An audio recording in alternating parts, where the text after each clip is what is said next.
지난 여호수아 시간에서 전쟁을 지금 눈앞에 두고 있는 이스라엘 백성에게 하나님께서 이 준비를 시켜주시는 그 모습을 보았습니다. 그래서 승리를 위한 영적 준비라는 제목으로 말씀을 나눴습니다. 이제 오늘은 바로 눈앞에 여리고성을 두고 있지요. 지난 시간에도 잠깐 말씀드린 것처럼 이제 해저 한 250m 세계에서 아주 낮은 그 도시 이 여리고성, 또 그렇지만 그 도시는 이미 BC 5,000년 이상 된 그런 아주 가장 오래된 고대 도시, 그런 도시, 또 그 환경은 너무나도 아름답고 좋은 도시, 그래서 종려나무의 도시, 지금도 가보면 너무나도 그 환경이 좋고 그 종려나무들이 우리의 마음을 평온하게 하고, 또 그곳에서 나오는 모든 열매들은 너무나도 달아서 정말로 특별히 대추야자를 비롯한 그 열매들이 너무나 그 사람들에게 아주 놀라운 그 은혜의 공급이 있는 도시가 되는 것이죠. 이런 도시 가운데서 이 가나안 땅의 중심 도시라고 할 수 있는 것입니다. 그런데 여기에 이 아름다운 모습과 달리 이들이 지키고 있는 성벽의 모습은 높이가 거의 7.5m, 두께도 한 6m나 되는 것이고, 또 그 벽은 이중벽으로 돼 있어서 그렇게 쉽게 함락할 수 있는 상황이 아닌 것이죠. 그래서 이것을 함락한다는 건 이스라엘 백성이 숫자가 많아도 굉장히 어려운 상황 가운데 있게 됩니다. 특별히 이 지리적 위치도 남북의 중심이 되고 동서에도 중심이 되는, 정말로 아주 가나안 땅을 정복하기 위해서는 이 여리고성을 꼭 정복하지 않으면 그 일이 절대 이루어지지 않는 너무나도 중요한 성인데 너무나도 견고한 성이었다는 것이죠. 그런데 오늘 이런 여리고성의 정복을 눈앞에 뒀을 때 하나님께서는 여리고성을 정복하기 위해서 너희들이 어떻게 해야 되는가에 대해서 오늘 말씀하고 있는 것이죠. 또 우리 땅에 살고 있는 우리 현재 우리 모습 가운데서는 어려운 일을 우리가 해내려고 할 때 우리가 어떻게 해야 될 것인가에 관해서 4가지로 말씀하고 있습니다. 첫 번째로 여리고를 정복하려면 우리는 하나님의 약속만을 의지해야 된다, 이렇게 말씀하고 있는데 그 말씀이 여러분 읽으셨지만 2절 3절에 나옵니다. 우리 2절 3절 또 한 목소리로 같이 읽겠습니다. 2절 3절입니다. 시작. 여호와께서 여호수아에게 이르시되 보라, 내가 여리고와 그 왕과 용사들을 내 손에 넘겨 주었으니 너희 모든 군사는 그 성을 둘러 성 주위를 매일 한 번씩 돌되 엿새 동안을 그리하라. 아멘. 먼저 여기서 하나님께서는 여리고를 이미 여호수아에게 넘겨주셨다, 이렇게 말씀하시는 거예요. 여호수아에게 내게 넘겨주실 것이다, 이렇게 얘기하셔야 되는 게 맞는 것 같은데 넘겨주셨다. 문법적으로는 완료형이 돼 있는 것이죠. 이미 넘겨졌다, 이렇게 말씀하고 계신 것입니다. 여러분, 이 가나안 땅에 관한 예언은 이것이 지금 얘기하는 것이 아니라 아브라함을 처음 부르실 때부터, 이스라엘의 가장 윗조상인 아브라함을 갈대아 우르에서 부르실 때부터 이 땅을 그 민족에게 주셨다는 말씀을 해 주신 거예요. 그래서 일찍 아브라함에게 내 이 땅을 너와 내 자손에게 주리라, 이렇게 말씀하셨고, 또 하란으로 떠나는 그의 아들 야곱에게 베델에서는 너 누운 이 땅을 내가 너와 내 자손에게 주겠다, 이렇게 말씀하시고, 또 애굽에서는 모세에게 내가 네게 젖과 꿀이 흐르는 땅을 주리라, 그렇게 말씀하셨던 거죠. 이제는 여호수아에게 내가 발로 밟는 모든 땅을 다 내게 주겠다, 특별히 오늘은 여리고와 그 왕과 용사들을 내 손에 넘겨 주었으니, 이렇게 말씀하시는 겁니다. 여러분, 하나님의 약속은 1.1획도 틀리지 않고 그대로 이루어지는 줄 믿습니다. 여러분, 이것이 우리 성경을 바라보는 믿는 신앙인들의 자세예요. 말씀이 약속이 돼서 우리에게 임하기 시작하면 그것은 꼭 이루어진다는 거예요. 또 이미 이루어질 수도 있다는 것입니다.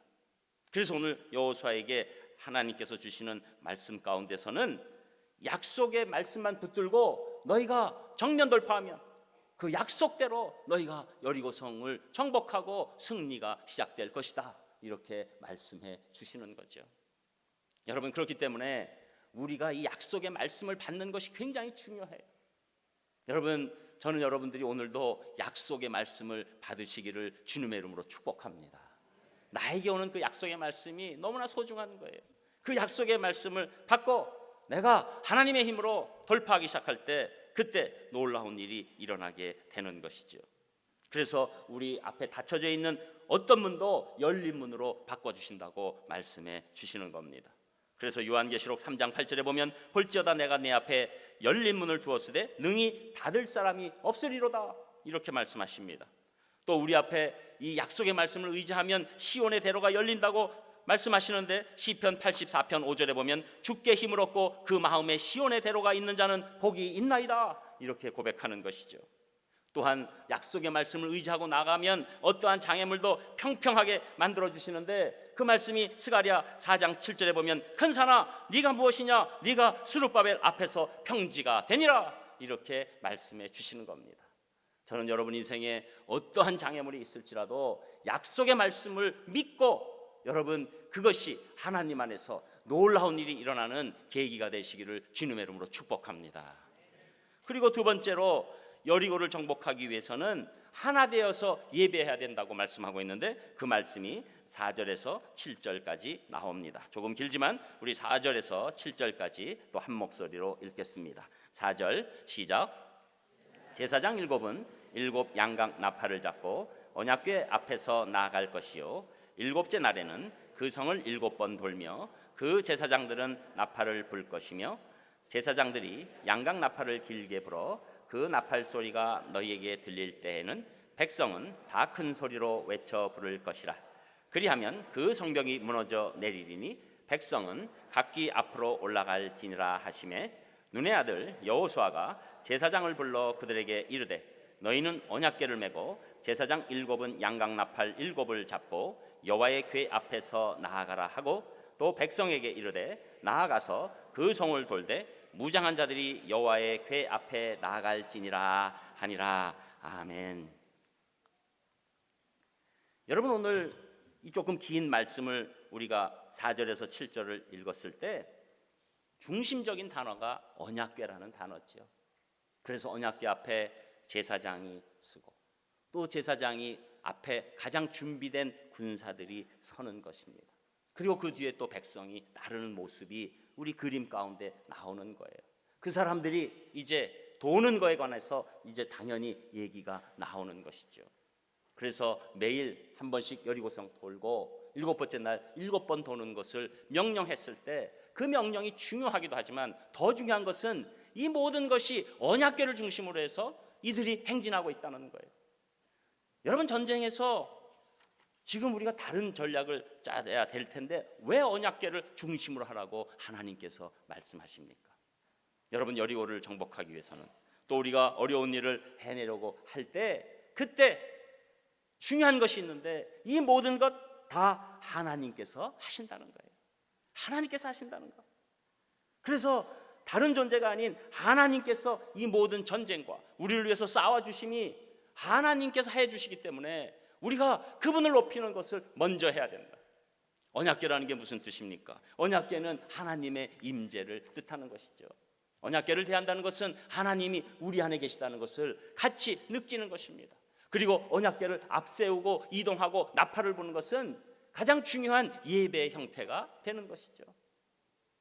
어떤 분은 우리 어려운 일과 예배가 무슨 상관이 있을까 하시기 쉽지만 예배를 드려본 분들은 그 이유를 알게 되는 것입니다. 예배는 하나님께서 우리의 모든 것을 주장하신다는 그 우리의 하나님을 향한 한량없는 응답이에요. 하나님이 제 인생의 모든 것을 주장하십니다. 제 생사화복을 주장하십니다. 모든 것이 하나님의 손에 있습니다. 그리고 하나님이 이기게 하시면 우리는 당연히 이깁니다. 이런 고백이 예배의 고백이 되는 것이죠. 여러분 그렇기 때문에 우리가 늘 예배를 드릴 때 하나 되는 것이 굉장히 중요해요. 여러분 오늘도 우리 산상교회 회중분들이 하나 돼서 예배 드리는 것, 이것은 하늘 보좌를 움직이는 것입니다. 저는 오늘 우리가 예배 드릴 때 정말로 하나 돼서 예배 드리기를 주님의 이름으로 축복합니다. 그래서 여러분 우리가 하나 되는 과정이에요. 하나님을 높이고 우리끼리 서로 격려하면서 지금 하나 되고 그 하나 돼서 말씀을 받을 때 우리에게 놀라운 하나님의 힘이 임하는 것이죠.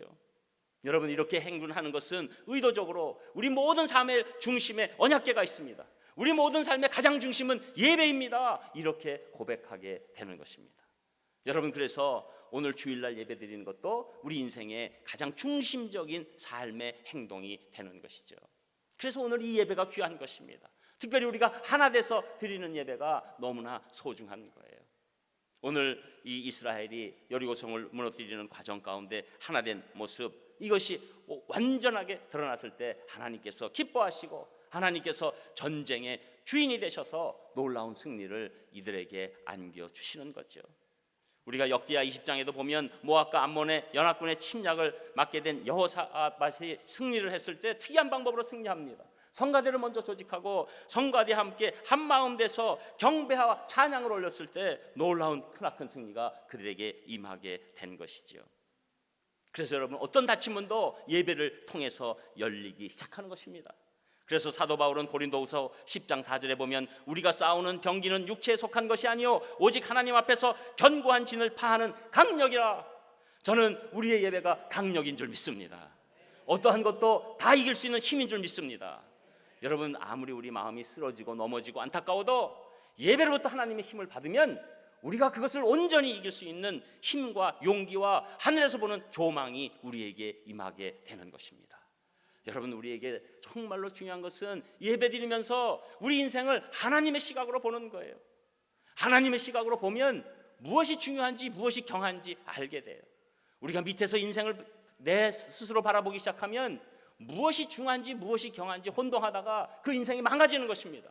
여러분, 예배드릴 때 하나님의 눈이 우리에게 임하는 거예요. 그러면서 내 인생을 온전히 바라볼 수 있는 힘이 오는 것입니다. 어떤 아픔과 어려움도 하나님의 힘으로 합력해서 선으로 바꿔질 수 있다는 확신이 우리 가운데 오게 되는 것입니다. 그래서 예배의 능력은 거기에 있는 것이죠. 여러분, 그래서 우리가 인생에서 잘 나갈 때, 잘 돌아갈 때, 그때 예배를 드리는 그 마음과 내가 어려울 때 예배 드리는 마음과 완전히 다른 거예요.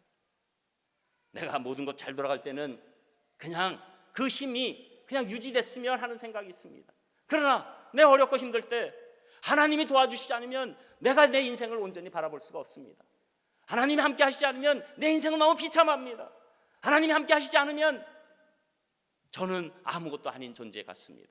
그런데 갑자기 예배 가운데 하나 돼서 예배 드리니까 우리 인생이 갑자기 하나님 안에서 열린 문으로 바뀌게 되는 것입니다. 너는 지금 이렇게 살았어도 의미 있다. 네가 여기까지 온 발걸음에 하나님의 역사가 있다. 이렇게 우리에게 말씀해 주시는 줄 믿습니다. 그래서 여러분, 이 예배라는 것은 절대적으로 실생활과 깊이 연결되어 있는 거예요. 이것은 다른 종교에서 있는 어떤 예식과 어떤 그 제사의 어떤 그런 과정이 아니에요. 형식이 아니에요. 이것은 하나님께서 우리 인생에 찾아와 주셔서 우리 인생의 본질을 깨닫게 하시고 우리에게 직접적으로 말씀해 주시는 놀라운 은혜의 시간이 되는 것이죠. 그래서 우리는 그 시간에 하나님과 함께 나아가게 되고 결국은 예배를 통한 승리를 우리에게 주시는 줄 믿습니다. 저는 여러분들이 신령과 진정으로 예배 드리셔서 인생에 어떤 어려움이 와도 능히 승리하시는 귀한 분들 되시기를 주님의 이름으로 축복합니다. 그리고 세 번째로는 이 믿음으로 하나님의 말씀을 순종해야 되는데 이 순종의 가장 강력한 얘기가 오늘 나오는 것이죠. 그 말씀이 8절 9절에 나옵니다. 우리 8절 9절도 같이 읽겠습니다. 시작. 여호수아가 백성에 이르기를 마침에 제사장 7은 양각 나팔 7을 잡고 여호와 앞에서 나아가며 나팔을 불고 여호와의 언약궤는 그 뒤를 따르며 그 무장한 자들은 나팔 부는 제사장들 앞에서 행진하며 후군은 궤 뒤를 따르고 제사장들은 나팔을 불며 행진하더라. 아멘. 여러분, 이제 오늘 이 8, 9절의 말씀뿐만 아니라 앞에서 다 종합해 보면 하나님이 주신 약속을 굳게 믿고 여리고 앞에 다가선 백성들이 하나님의 명령을 좇는 거예요. 여리고성을 6일 동안 하루에 한 번씩 돌고 7째 날에는 7번 돌고 소리치고, 그런데 그 과정은 언약궤를 중심으로 해서 제사장들이 나팔을 불고 그 앞에 더 강력한 군대들이 나아가고 뒤에는 백성들이 쫓아가면서 도는 거예요. 여러분, 이게 도는 게 뭐 한 20만 명 돈다고 해도 이 여리고성을 생각해 봤을 때 2시간이 넘는 거예요. 이게 지금 황당한 전략입니다. 이상한 전략이에요. 여러분, 이 명령은 딱 듣고, 여러분 지금 우리 이거 다 알고 있으니까 그냥 넘어가지만 여러분 처음 어느 성을 부셔야 되는데 이렇게 돌아라. 내가 돌았나? 이렇게 되는 거 아니에요.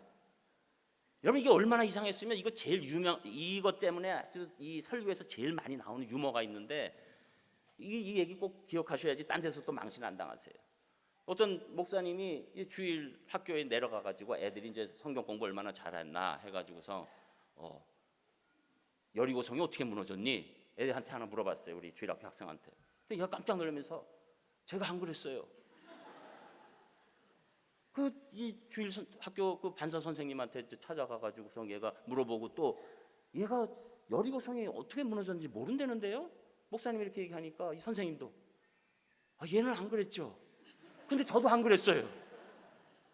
너무 황당해가지고 그 주일학교 담당 거기 있는 부장 집사님한테 간 거예요. 그래서 아니 얘도 안 했다고 그러고 여리고성을 안 무너뜨리고 선생님 나 이게 도대체 무슨 일입니까? 그랬더니 이 담당 부장 집사님이 제가 헌금해서 다시 짓겠습니다.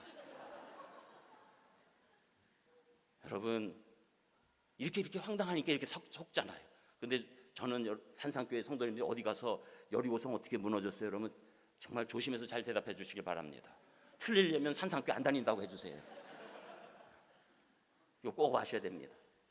그런데 여러분 이게 얼마나 이상하면 그런 얘기를 해요. 성을 막 무슨 밑으로 들어가 가지고 땅을 파고 들어가고 뭐 어떻게 해서 뒤로 후방에서 오고 뭐 어떻게 이래도 시원찮은 것 같은데 뭐 하루에 한 번 돌고 뭐 7번 돌고 뭐 얼마나 황당한 얘기입니까? 이때 그렇게 하는 것 이거 너무나 어려운 일 아니에요? 이게 보통 일이 아닙니다. 그런데 하나님께서는 이스라엘에게 원하신 것은 여리고성 무너지는 것보다 더 중요한 것은 이스라엘 백성들이 말씀에 관한 순종이었어요. 여러분 여리고성은 7번 돌든 뭐 물구나무 서기 10번 해가지고 무너뜨리든 하나님의 권능이 임하면 한순간에 무너질 줄 믿습니다. 그런데 하나님께서는 우리의 그 믿음의 순종 가운데 여리고성을 무너뜨리기를 원하시는 거예요. 여러분 우리는 기도할 때도 그렇고 뭐 할 때 하나님 천지전능하시면서 제 사정 모르시나요? 그러면 알아서 다 해주셔야죠. 그런데 알아서 못 해주시는 이유가 있어요. 알아서 해주시면 지가 했다고 그러니까 아니면 누가 도와줬다고 하니까 기도하고 하나님 앞에 내 마음을 다 드려서 믿음으로 하나님 말씀을 순종할 때 역사를 일으켜 주심으로 말미암아 우리를 진정한 신앙인으로 바꾸시기 위함입니다. 여러분의 어떤 문제도 하나님 한순간에 해결해 주실 줄 믿습니다. 그런데 여러분의 믿음의 순종을 기다리시는 거예요. 이것이 믿음의 과정이에요. 처음에는 예배드리고 교회 오고 이런 게 맹숭맹숭하지요.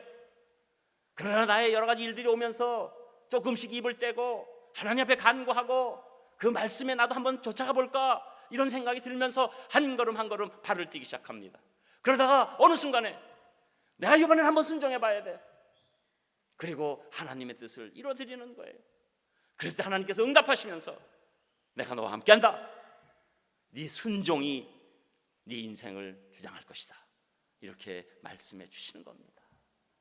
여러분 하나님은 객관적인 하나님이 아니에요. 나의 하나님 나의 주관적인 하나님으로 찾아와 주시기 위해서 그 말씀의 순종을 기다리시는 거예요.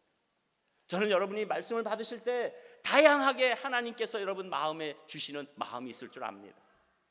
그것이 약속의 말씀인 줄 믿으시고 오늘부터 순종하시기를 주님의 이름으로 축복합니다. 여러분의 순종이 기적을 낳을 것입니다. 여러분의 순종이 하나님의 역사를 보게 바꾸어 주실 것입니다. 이것이 여러분이 성경의 전체적인 이야기예요. 그 순종을 기다리시는 거예요. 여러분 여리고성 100번 무너뜨려도 지금 오면은 그냥 고고학적 물건뿐이 더 되겠어요. 그러나 이스라엘 백성의 믿음의 순종은 지금까지 말씀으로 전달되게 되는 것이죠. 저는 여러분 무슨 일이 있어도 다른 건 몰라도 하나님 약속의 말씀에 순종하시기를 주님의 이름으로 축복합니다.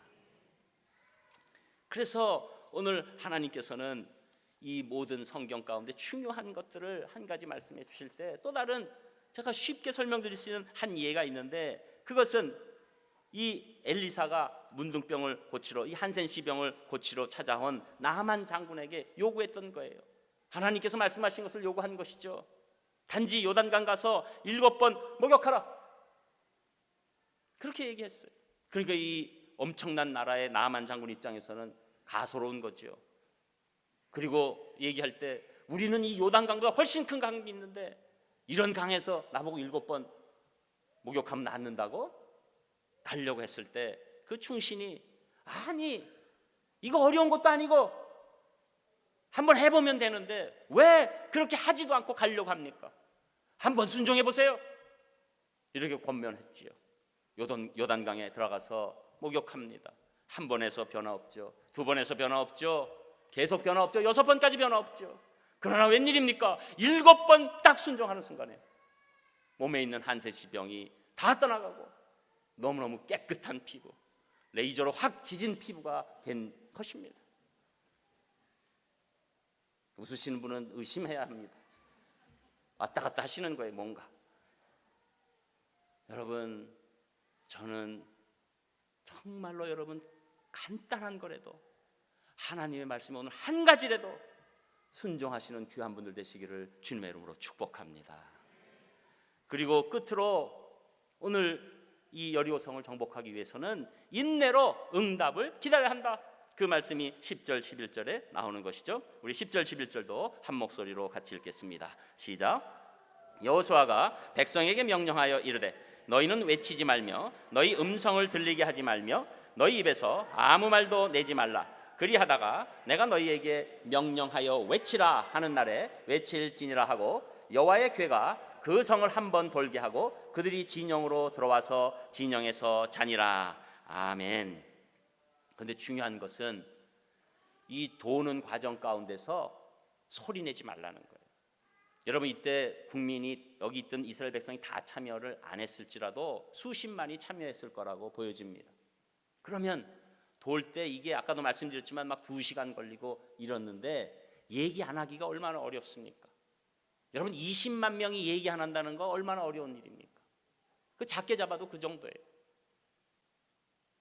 얘기하지 말라. 여러분, 1세대 광야에서 인생을 마친 이 이스라엘 백성의 1세대에게 그 망한 결정적인 일이 무엇입니까?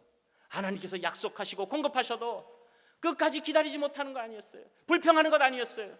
절망하는 거 아니었어요? 그런데 지금 2세대인 여호수아가 이끄는 백성들에게 주시는 가장 강력한 권면은 말하지 말라. 여러분, 무조건 침묵하라는 의미가 아니에요.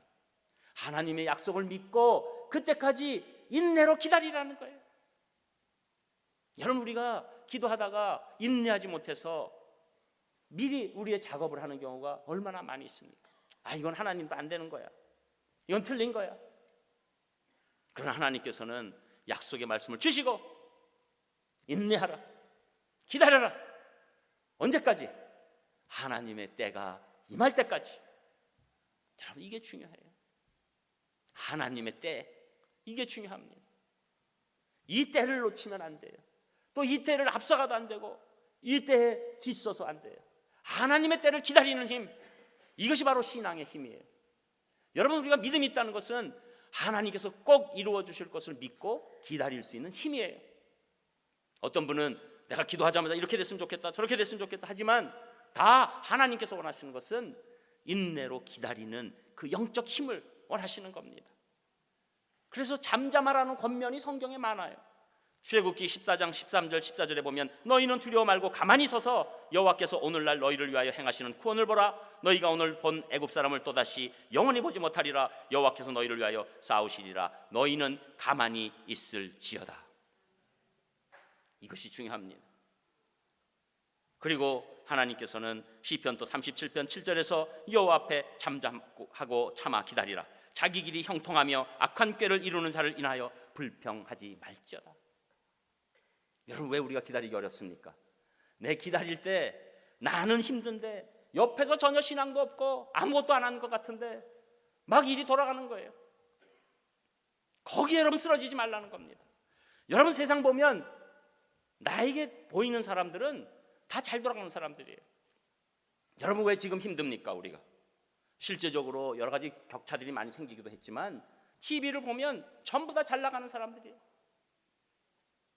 여러분, 우리가 잘 나가는 사람을 자꾸 보인다는 것은 영적 눈이 지금 흐려 있다는 증거예요. 여러분, 내가 오늘 나를 비춰서 나는 이상하게 이렇게 잘 나가는 사람들만 보이지?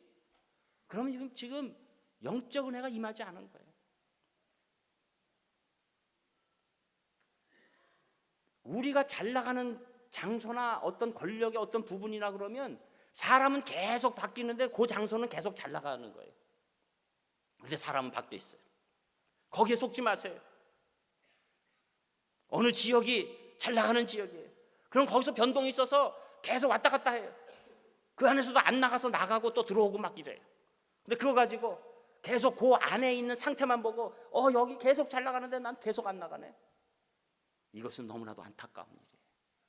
여러분, 하나님의 은혜가 임하고 하나님을 향한 믿음이 확실한 사람들은 하나님이 해주실 것을 믿고 나보다 힘들고 어렵고 미안합니다, 안타까운 사람이 보여지는 겁니다.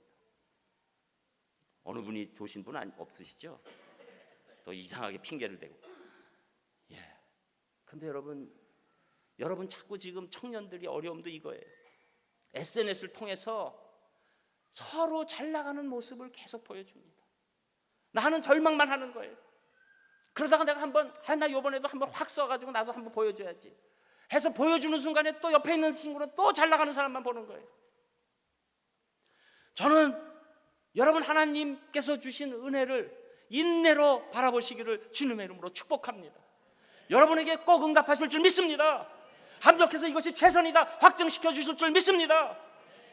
그래서 나는 하나님으로부터 복을 가장 많이 받은 사람이다, 이렇게 고백할 수 있는 놀라운 심령이 되는 줄 믿습니다. 심지어 어디까지 갑니까? 하나님, 저는 인생에서 받을 복 다 받았습니다. 제 복 이제 나눠드릴 수 있는 힘이 제 안에 있게 도와주시옵소서. 이런 시각으로 바뀌는 거예요. 이것이 여러분, 우리의 이 어떤 상황도 이길 수 있는 하나님의 강력인 줄 믿습니다. 그래서 이사야서 55장 8절에 보면 내 생각이 너희의 생각과 다르며 내 길은 너희의 길과 다름이니라. 그 다름은 여러분에게 복 주심으로 바뀔 줄 믿습니다. 기도하겠습니다. 하나님, 감사를 드립니다. 오늘 여리고를 정복하는 과정 가운데 하나님의 주신 명령과 약속을 바라봅니다. 저희들 그렇게 살게 인도하여 주시옵소서. 예수님 이름으로 기도합니다.